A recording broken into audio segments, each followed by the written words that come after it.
കൊടുങ്ങല്ലൂർ തൃശൂർ സംസ്ഥാന പാതയുടെ നിർമ്മാണ പ്രവർത്തനങ്ങൾ 2026 ഫെബ്രുവരി മാസത്തിനുള്ളിൽ പൂർത്തീകരിക്കുന്നത് ഉറപ്പാക്കണമെന്ന് തൃശൂർ ജില്ലാ കളക്ടർക്കും വർക്ക് നടത്തുന്ന കേരള സ്റ്റേറ്റ് ട്രാൻസ്പോർട്ട് പ്രൊജക്ട് ഡയറക്ടർക്കും ഹൈക്കോടതി നിർദ്ദേശം നൽകി.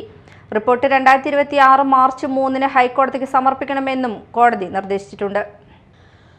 കൂർക്കഞ്ചേരി മുതൽ കൊടുങ്ങല്ലൂർ വരെ റോഡിന് വീതി കൂട്ടി കോൺക്രീറ്റ് നടത്താനുള്ള വർക്ക് 2021-ലാണ് KSTP ആരംഭിച്ചത്.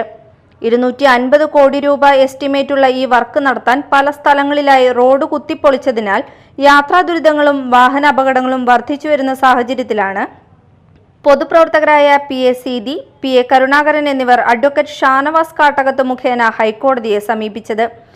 സോഷ്യൽ മൂവ്മെന്റ് ഫോർ ജസ്റ്റിസ് പ്രവർത്തകരായ VR രഞ്ജിത്ത്, PG പാർത്ഥസാരഥി എന്നിവരുടെ നേതൃത്വത്തിൽ റോഡിന്റെ നിലവിലെ ശോചനീയാവസ്ഥ നിരവധി ഫോട്ടോകൾ സഹിതം ജില്ലാ കളക്ടറെ കണ്ട് ബോധ്യപ്പെടുത്തിയിരുന്നു. ഈ കാര്യം ഹർജിക്കാരുടെ അഭിഭാഷകൻ കോടതിയുടെ ശ്രദ്ധയിൽ കൊണ്ടുവന്നു.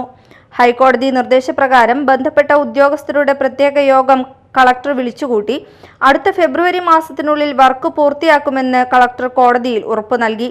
ഇതിന്റെ അടിസ്ഥാനത്തിൽ ഈ വർക്കിന്റെ ഇനിയുള്ള മേൽനോട്ട ചുമതല കളക്ടർക്കും പ്രോജക്ട് ഡയറക്ടർക്കും ആയിരിക്കുമെന്ന് കോടതി ഉത്തരവിൽ എടുത്തു പറഞ്ഞിട്ടുണ്ട്.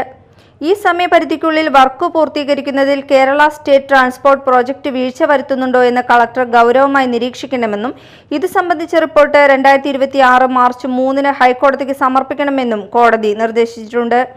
Media time, Vellangallur.